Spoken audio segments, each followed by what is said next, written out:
Qala mu'allif hadzal kitab rahimahullah ta'ala wa nafa'ana bihi wa bi ulumihi nafa'an mubarakan lana wa lidini qawlin nasi ajma'in. Rabbi shrah li sadri wa yassir li amri wahlul 'uqdatam min lisani yafqahu qawli ya fattahu ya 'alim. Iftah lana futuhal 'arifin wa jannibna muqarrabin. Bismillahirrahmanirrahim.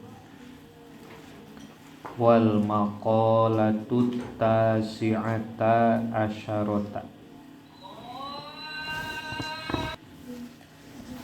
Wal maqalatut tasi'ata asyarata. Sareng ari maqalah anu ka-18. Qala ngadawu saha an-nabiyyu sallallahu alaihi wasallam. Asyaratu nafarin la yaqbalallahu ta'ala sholatahum. Asyaratu nafarin ari 10 golongan. La yaqbala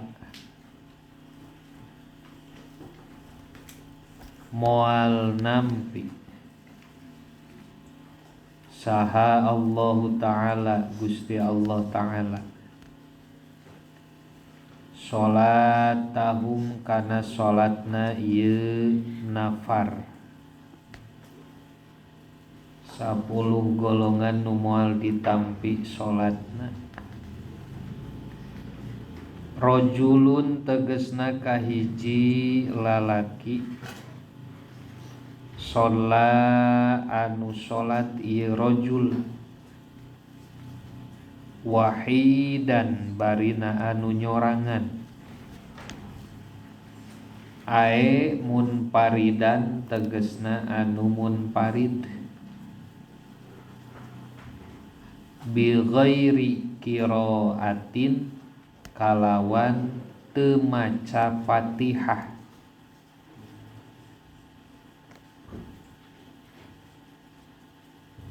Wattafaqo sareng tos sepakat saha al imamu Abu Hanifah, Imam Abu Hanifah, wa ashabuhu sareng para sahabatna, wal imamu Malikun sareng Imam Malik, wal imamu Ahmad sareng Imam Ahmad bin Hambal radhiyallahu anhum. Naon nu disepakati teh ala sihhati sholatil ma'mumi kana sahna sholatna ma'mum bi ghairi qiraatihi kalawan teu maosna ieu ma'mum syai'an kana hiji perkara minal fatihati tina surah al-fatihah. Kahiji golongan jalma nu moal ditampa salatna teh jalma salat munparid bari teu maca Fatihah. Dawuh Rasul la sholata liman lam yaqra bi fatihatil kitab. Teu sah sholatna lamun jalma teu maos Fatihah dina sholatna. Lamun munparid. Kumaha upami sholat berjamaah? Hiji nu berpendapatna Imam Abu Hanifah. 2 Imam Malik. 3 Imam Ahmad bin Hambal. Imam Syafi'i teu kalebetkeun. Kasauran Imam Abu Hanifah, Imam Malik, Imam Ahmad bin Hambal, lamun jalma salat berjamaah sah salatna sok sanaos teu maos Fatihah. ala sihati sholatil ma'mumi bi ghairi qiraatihi syai'an minal Fatihah. Saur Imam Abu Hanifah, saur Imam Malik, saur Imam Ahmad bin Hambal, sah salatna makmum teu maca Fatihah. Ngan imam nu dianut ku urang sadayana buktosna Imam Muhammad bin Idris Asy-Syafi'i atanapi Imam Syafi'i tafsil upami munfarid meles eta mah matok misti kudu maos Fatihah. Upami anu berjamaah tergantung makmumna. Upami makmum masbok tiasa katanggung ku imam Fatihahna sarokaateun harita wungkul.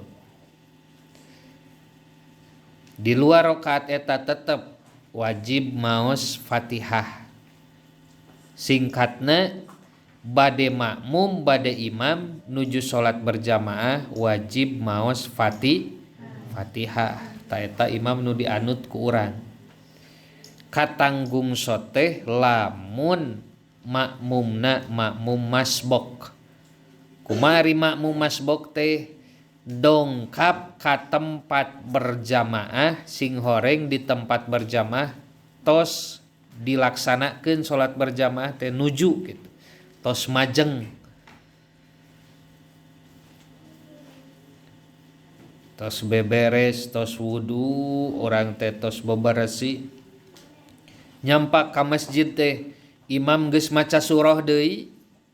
Bari maca surahna teh anu porondok. Kari-kari urang nu kakara datang.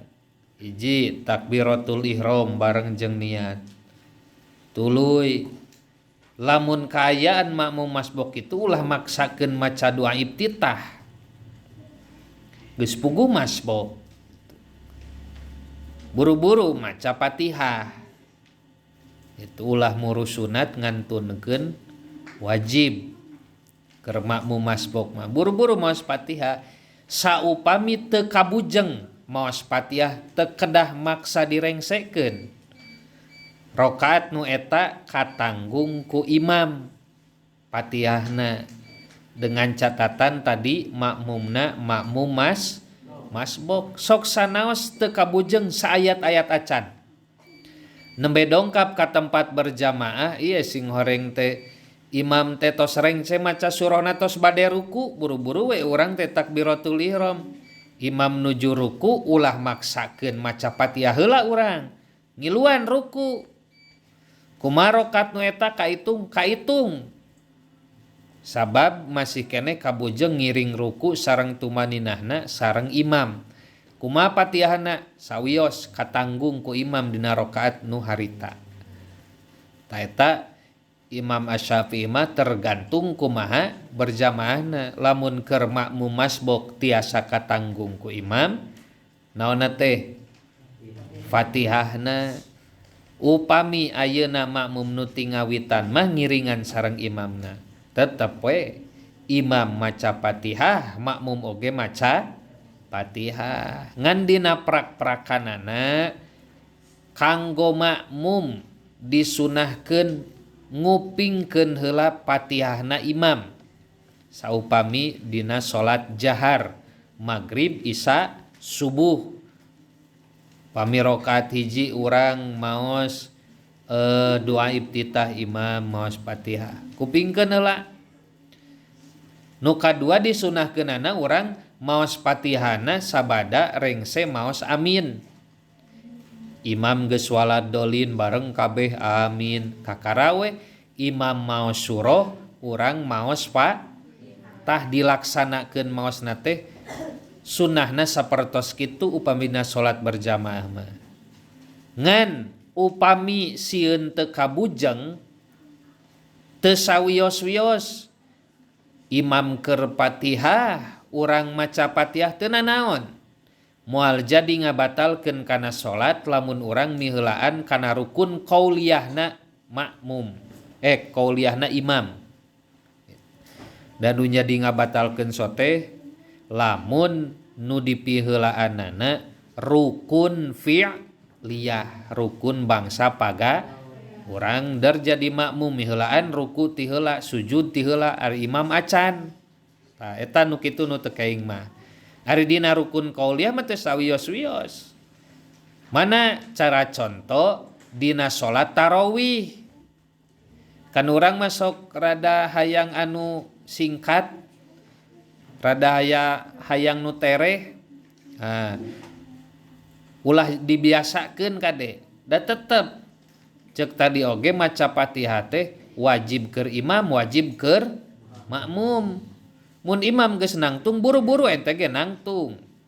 Ulah dibiasakeun nangtungna makmum teh imam geus beres Fatihah geus puguh ieu teh salat tarawih. Geus apal imam eta teh sok pararondok maca surahna. Ari urang jongjon wae. Sok imam maca Fatihah ngilu urang ge maca Fatihah meh kabujeng gitu. Ulah mandeurikeun maneh dina tarawih teh maca Fatihahna teh takbiratul ihram teh buru-buru.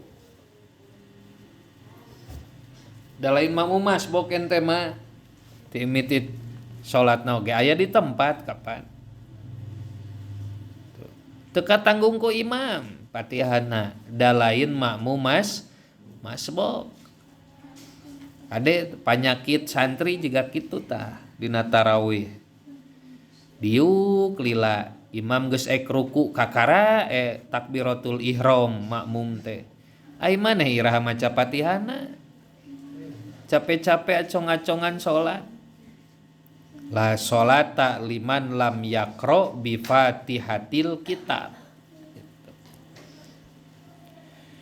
Hiji tah nu moal ditampi salatna teh nu teu maos kana Fatihah. Mantak ku ulama ahli fikih dijantenkeun rukun salat. 2. Wa rajulun sareng pameget la yuaddi nu henteu nyumponan ieu rajul az-zakata kana mayar zakat. Ai la yukhriju tegasna teu ngaluarkeun ieu rajul ma kana perkara yajibu anu wajib naon ikhrajuhu ngaluarkeun ieu mah minal amwali tina pirang-pirang harta. Minal amwali zakawiyati tina pirang-pirang harta bangsa zakat ila mustahiqihi ka anu ngahakna ieu mah nu nampakna. Qala Allahu ta'ala wa wailul lil musyrikin alladzina la yu'tunaz zakah. Wa wailun jeung ari neraka wel lil musyrikina eta tetepikeun jalma-jalma musyrikin alladzina nyatana jalma-jalma la yu'tuna anu teu masrahkeun ieu ladzina az-zakata kana zakat. Pasamma mangka nganamian ngangaranan hum ka ieu ladzina sallahu Gusti Allah musyrikina kana golongan musyrikin. Nu kadua nu moal ditampi netepana teh jalmi anu teu karsa nyumponan kana zakat. Bade zakatul mal atanapi zakatun nafsi. Naon zakatul mal? Cara contoh ingon-ingon. Onta 5, sapi 30, domba 40. Nisobna teh kapan? Atanapi amwalut tijaroh. Eta zakatul mal kene, harta barang dagangan. Tuluy zuru wasimar. Pepelakan, bubuahan, nusok dialap kakuatan, makanan pokok di urang mah. Zakatul mal. Geus nisob, sabab aya ukuran nisob. geus nisob rasa harta teh kabeh nu sorangan. Padahal aya hak batur anu peryogi dipasikeun ka mustahikna nu nampi nu 8 asnaf 8 golongan teu dipasikeun ku urang zakatul mal atanapi zakatun nafsi. Naon zakatun nafsi kurang sok disebut zakatul fitri atanapi zakat fitroh nepi ka urang mah bahasana nu dilaksanakeun satahun sakali. La yukhriju ma yajibu ikhrajuhu minal amwali zakawiyati ila mustahiqihi, teu ngaluarkeun kana perkara nu wajib dikaluarkeun nyatana tina birang-pirang harta nu bangsa zakat. Ari zakat teh akdar teh kokotor ceuk lugot mah. Lamun ente teu mikeun zakat tina harta sorangan sarua jeung geus nyampurkeun nu bersih jeung nu kotor. Ngaran-ngaran kotoran urang oge embung ngingu hayang miceun zakat teh secara lugawi sapertos kitu. Salah satu hikmah kunaon nabi jeung ahli betna teu kenging nampi kana zakat sabab ari zakat akdarun nasi kokotor jalma. Pira ku jalmi nu mulia Mustafa nu diselir kedah dipasihan kokotor. Hikmah kunaon Kangjeng Rasul sareng ahlu betna teu kenging nampi zakat. Ari hibah mah benten deui. Kadua rahasiahna kunaon Kangjeng Rasul sareng ahli betna teu kenging nampi zakat sabab Rasul sanes jalmi miskin sanes jalmi fakir. Secara finansial Rasul teh jalmi beunghar. Kantos dina waktos ekonomi muslimin diembargo salami 3 tahun anu sehingga kaum muslimin teu tiasa transaksi jual beli anu menghasilkan keuntungan. 3 tahun eta Nabi nanggung kana tuangna kana leueutna kaum muslimin salami 3 tahun. 3 tahun nu aya di kota Mekah waktu harita ku Rasul ditanggung tuang jeung leueutna salami 3 tahun. Kira-kira nu kitu nanggung resiko batur kaasupkeunana jalma fakir miskin atawa beunghar. Beunghar. Da cenah bojo Rasul teh jalmi beunghar Sayyidah Khadijah teu saperak-perak acan. Harta Sayyidah Khadijah salami 3 tahun eta kaanggo ku Rasul. Da ayana kaanggo harta Sayyidah Khadijah teh nalika surutna harta Rasul sabab dianggo nanggel waler kaum muslimin nembe Sayyidah Khadijah nyanggemkeun pribadina sareng hartana dipasrahkeun mangga Gusti Rasul ieu harta abdi nu sakieu buktosna bade diwakafkeun ku abdi kanggo kaum muslimin sareng kanggo dakwah Gusti Rasul.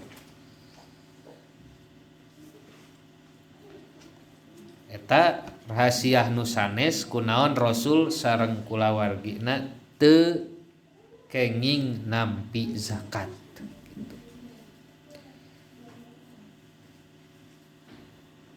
Saneng-neng saumur-umur nyunyuhun hulu hartana brudi juru brodi panto ngalayah di tengah imah tapi teu pernah zakat. Mesing cek paribasana unggal poe dupang depong salat nu wajib nu sunatna teu kakantun. Ari hak batur di koko poe mah ieu dawuh Rasul ieu golongan kadua nu moal ditampi salatna wa rajulun la yu'addiz zakata jalmi nu teu nyumponan kana zakat wa wailul lil musyrikin alladzina la yu'tuna zakat naudzubillah ku Allah langsung disipatan musyrikin jalmi anu teu nunaikeun zakat teh geuningan disebutna musyrikin ngarejeungkeun Allah jeung harta bendana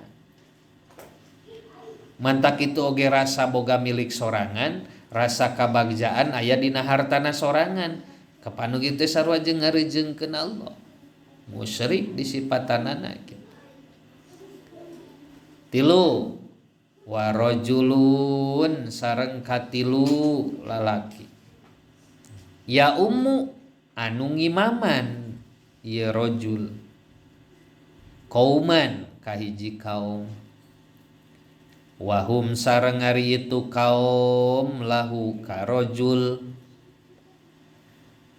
karihuna eta anu mikangewa kabeh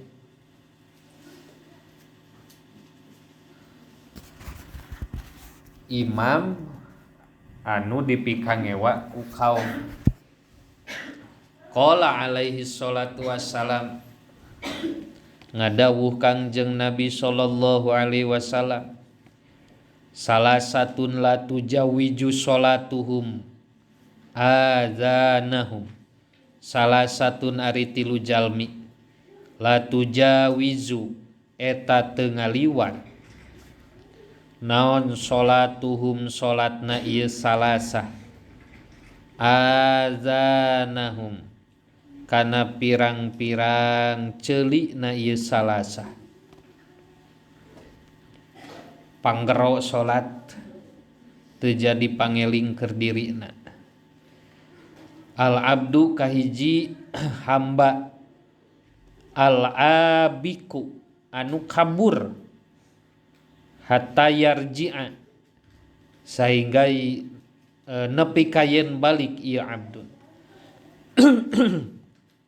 wa mraatun kadua istri batat anu sare ieu imroah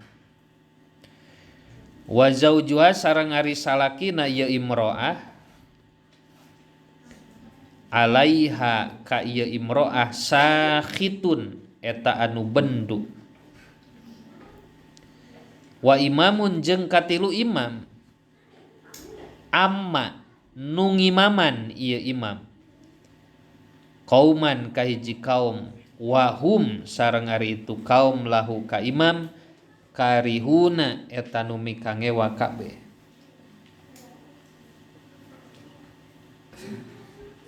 jadi imam teh teu sagawaya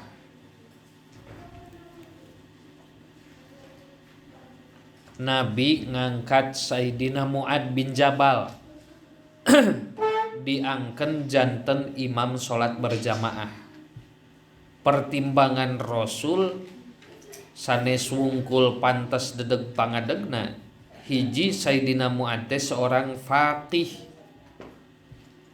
karena ilmu agamana menguasai alim berilmu qari sae awasanana bahkan syekhun hafidul Quran wal ahadis nu tiasa nalar kana Al-Quran jeung hadis entah ku Rasul diangkeun we janten imam dina syariat fikih tiasa dikorehan dina kitab-kitab fikih di mana aya hiji riungan dongkap waktos salat tuluy ngayakeun berjamaah saha nu kudu dipilih jadi imam aya kategorina aosanana kedah sae numutkeun ilmu tajwid kana ilmu salatna paham tuluy mun aya nya pinter nya sae bari sepuh eta nu kedah dipayunkeun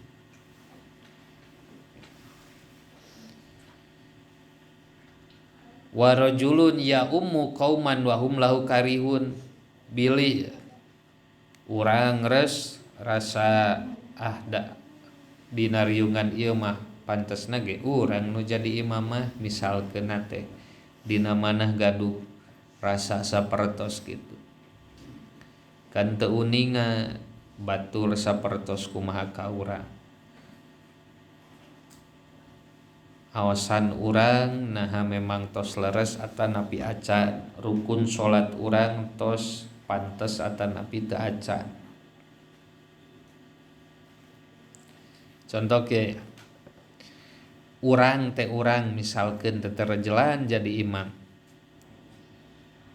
ente teh sapopoe sok maos Al-Qur'an bahkan tajwidna oge diwurukan teu weleh sorogan da rumasa can bisa ente teh misalkeun teh saeutik gedena lamun nguping aosan nu teu sapagodos jeung ilmu nu kapanggih ku ente dina tajwid sok rada menekel kana hatena teh geuningan kieu bacaanna teh tah sok aya perasaan kitu.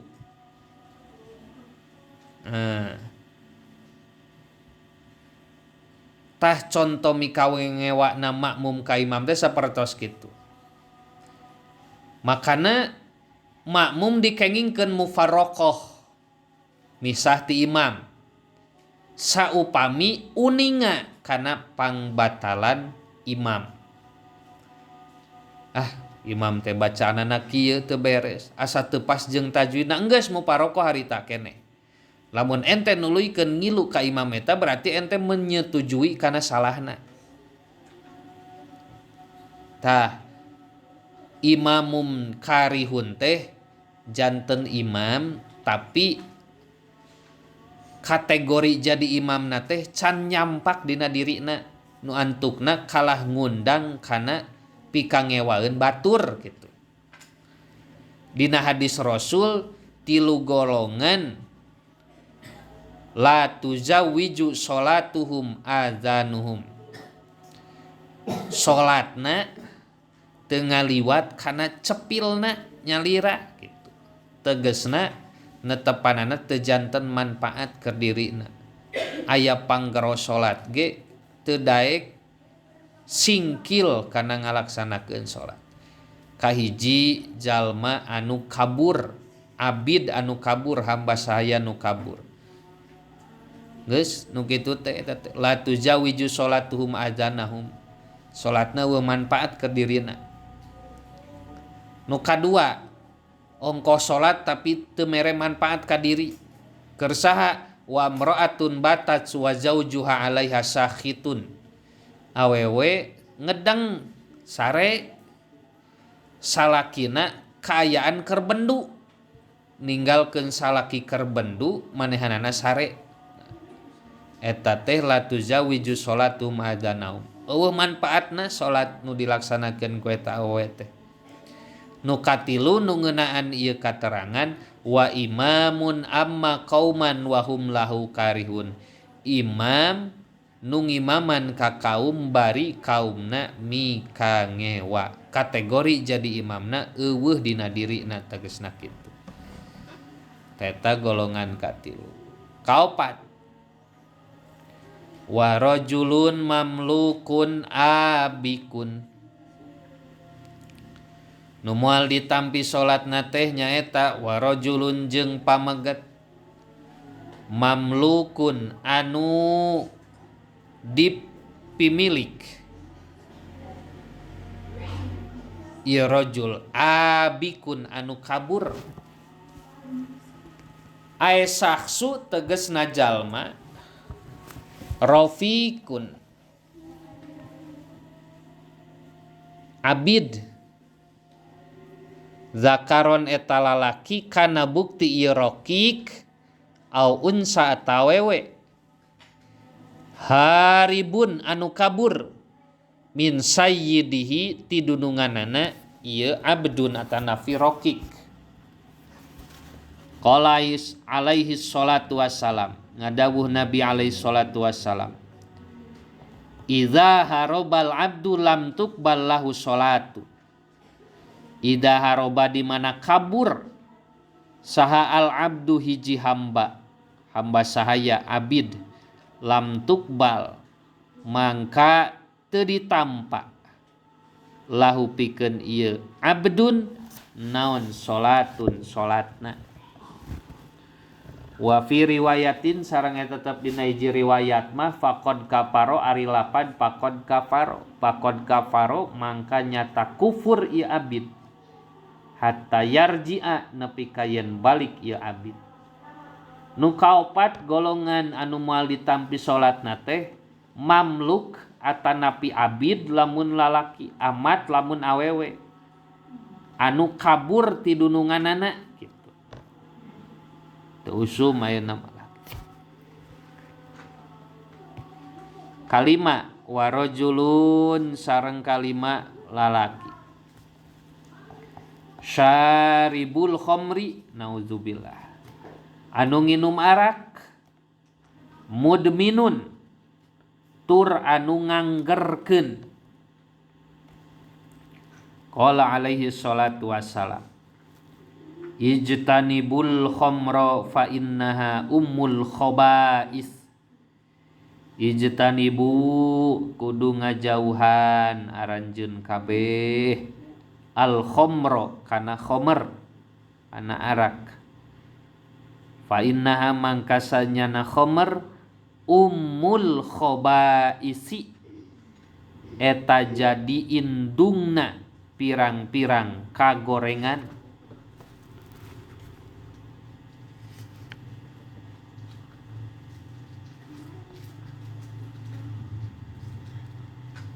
Nu kalima golongan nu moal ditampi salatna teh nu nginum arak.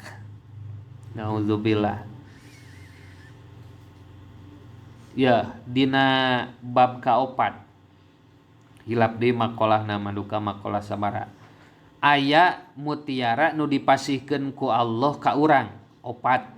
Di antawis nu kahijina nyaeta akal. Akal sehat. Akal sehat teh permata ti Allah teh nu berharga. Wal godbu yuzilul akla. Akal sehat eta bisa jadi leungit ku sifat godbun, ngambek. Temperamen babari naik. Babari leungit akal sehatna. Aya deui nu ngaleungitkeun kana akal sehat teh nyaeta cai khomer, arak. Naon we bentuk khomerna mah? Rek bentuk obat, rek bentuk inuman, rek nu disuntikeun, rek nu dihirup. Sarua we khomer. Teu melulu cai khomer teh gitu. Sateguk khomer asup kana tenggorokan urang, mangka ratusan urat kaera dicabut.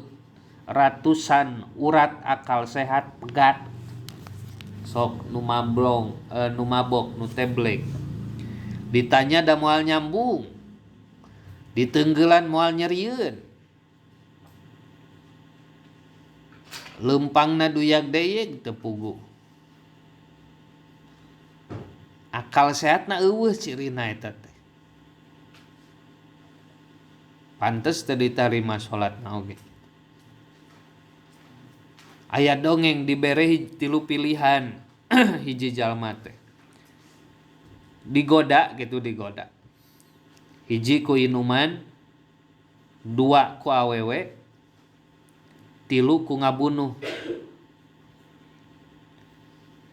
Di antara 3 kagorengan eta hiji jalma ditah milih cik mending kagorengan nu mana cenah dilaksanakeun.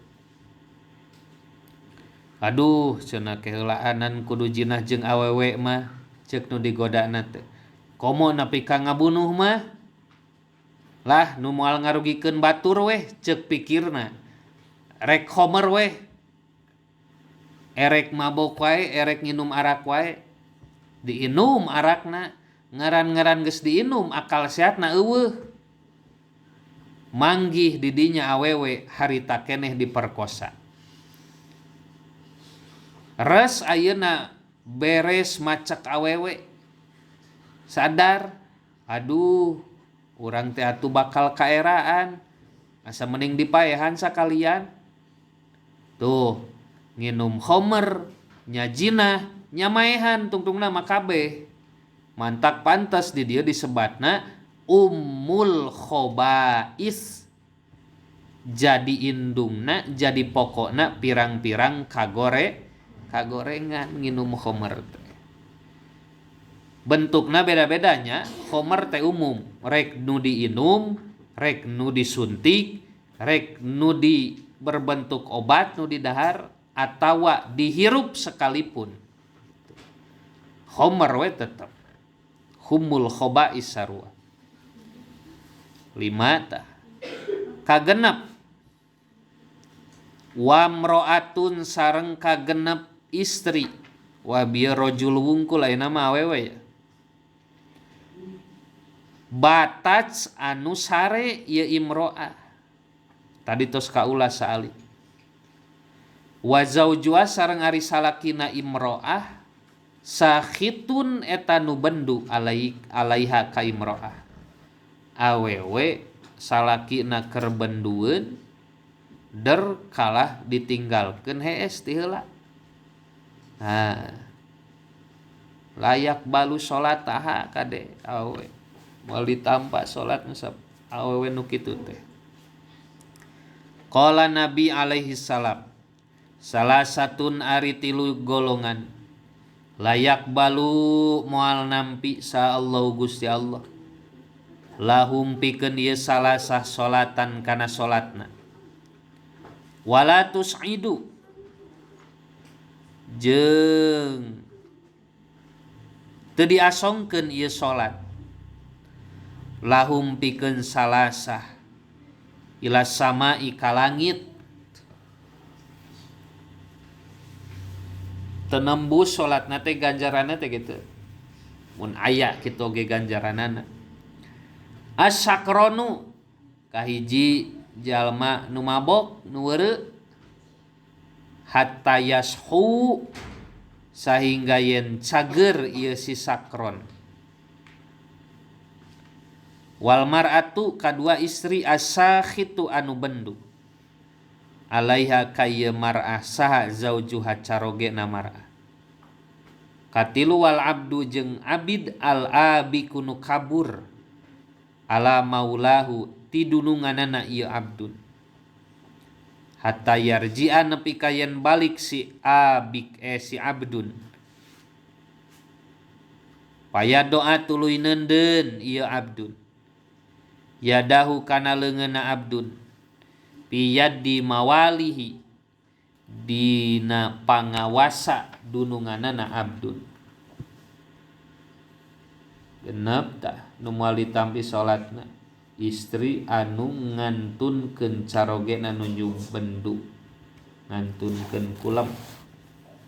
Katujuh wa mro'atun jeung katujuh istri hurratun anu merdeka tusolli anu salat ieu imro'ah bi ghairi khimarin kalawan teu make himar. Naon ari himar? Wa huwa ari himar saubun eta pakean tughatti anu nutupan bihi ku ieu saub saha al mar'atu istrina ro saha kana mastaka na mar'ah. Ngaran khimar teh pakaian nun sok dipake nutupan mastaka. Bahasa urang mah naon? Pakaian nu sok dipake nutupan mastaka naon ngaranna? Kerudung. Kan di awewe ieu mah. Nah, istri netepan tapi oratna terbuka dina mastakana tak kitu maksudna.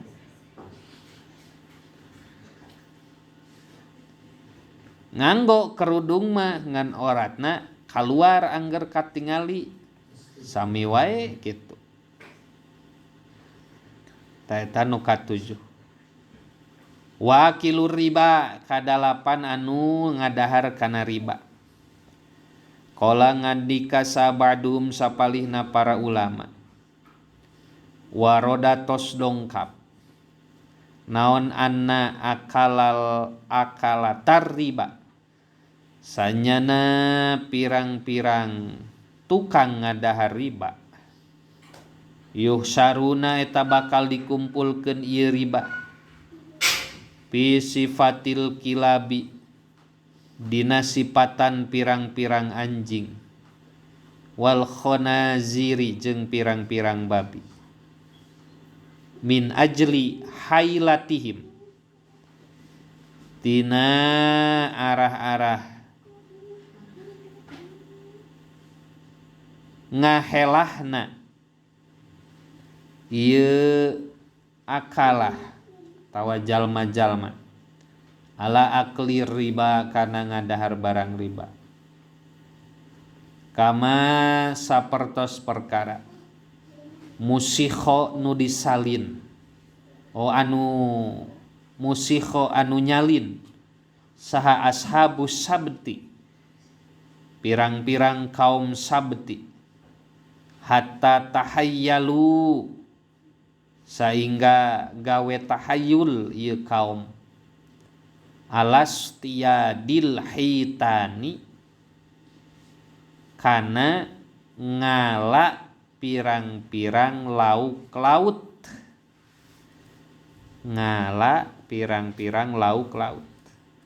alati anu naha anu ngalarang hum ka ieu kaum saha Allahu Gusti Allah anistialdiha tina ngala lauk laut yauma sabti dina poean Sabtu fahaparu maka ngeduk itu kaum laha pikeun ieu istiyaldiha ngalalauk hidhonan kana pirang-pirang kulah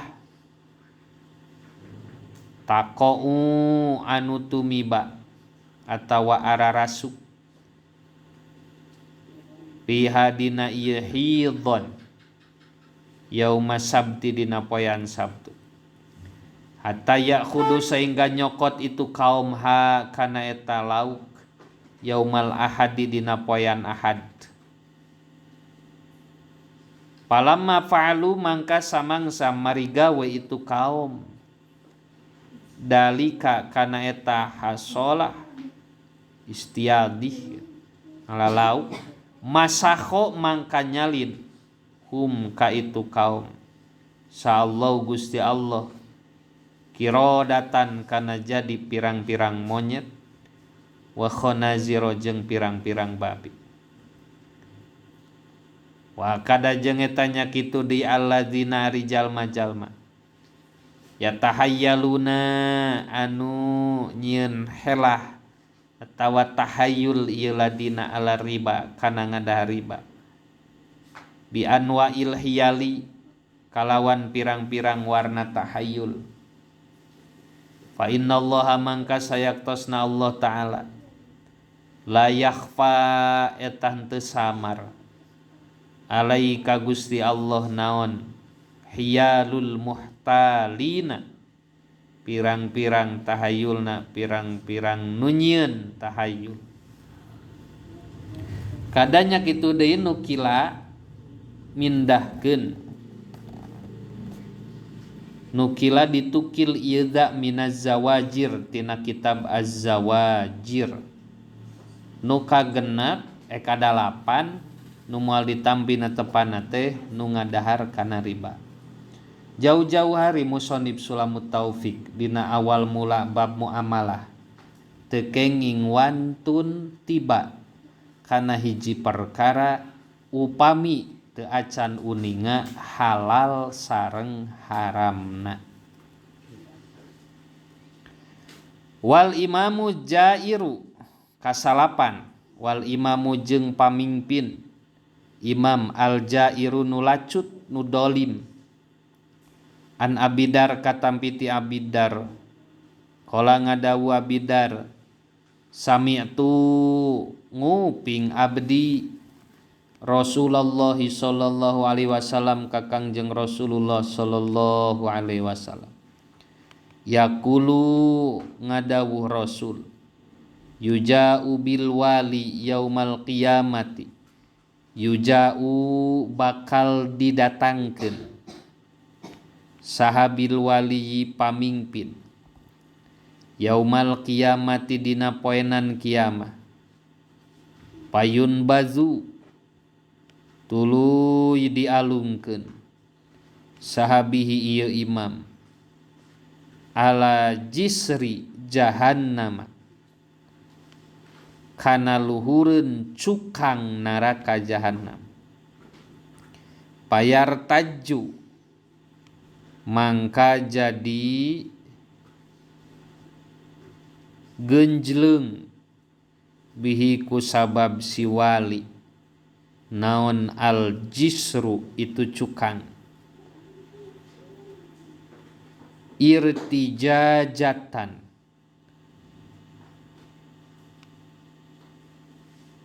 kalawan genjleung anu tarik. Layabqa anu tetep minhu tiye wali. Naon mipsolun tulang bubukuan.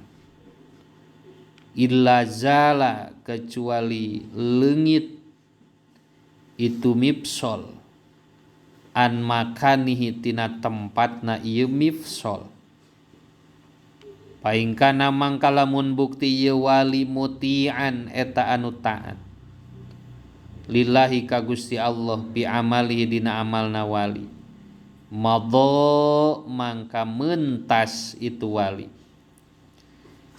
Wa ingkana jeung lamun bukti ieu wali asian eta nu doraka.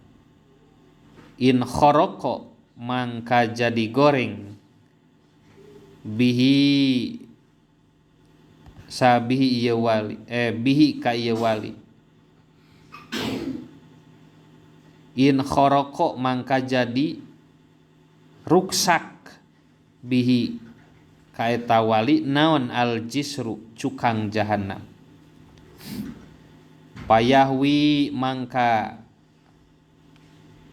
murag ieu jisrun bihi kalawan mawa wali fi jahannama dina neraka jahannam. Miqdaru khamsina alfi amin dina ukuran 50.000 tahun. Kasalapan nu moal ditampina tepana teh imamun jairun, imam nu lacut, teu amanah, teu adil, zalim disebatna. Terakhir, warajulun jeung ka 10 lalaki la tanha anu teu nyegahhu ka rajul naon salatuhu salatna ieu rajul anil fahsya'i tina pirang-pirang kagorengan wal munkari jeung mungkar. Laya jedadu eta teu tambah ieu rajul minallahi ti Gusti Allah illa bu'dan kecuali kana jauh. Nukila ditukil anil arifi ti Syekh Arif al-Marasi. Al amalu ari amal yan sya'u eta timbul amal minal abdi ti hamba ala suratil lukmati saperti kadaharan nu dihuapkeun hillan dina halalna wa hurmatan jeung dina haromna. Nu terakhir golongan jalma nu moal ditampa salatna teh nyaeta ku salatna teu jadi pahsya tanha anil pahsya iwal mungkar. Salat mah salat ngan sabada salat pahsya deui mungkar deui kitu. Asari sujudna teh teu aya kitu. Asari salatna teh tegasna di luar salatna nu tadi memeh salatna dosa tuluy salat tah geus salat teh kalah tibadi kana dosa nu angger. Eta teh anu teu tanha anil fahsya'i wal munkar. Jadi salatna teu jadi pangrem keur dirina, teu jadi nambahan sumanget kana ibadah nu sejen, teu jadi pangrem tina ngalaksanakeun maksiat. La yajdadu minallahi illa bu'dan. Salat nu saperti kitu moal nambihan caket sareng Allah. La yajdadu minallahi illa bu'dan, angin bakal nebihkeun urang sareng Gusti Allah. Nauzubillahi min dzalik. Eta 10 golongan anu moal ditampina kepadana. Wallahu a'lam bishawab.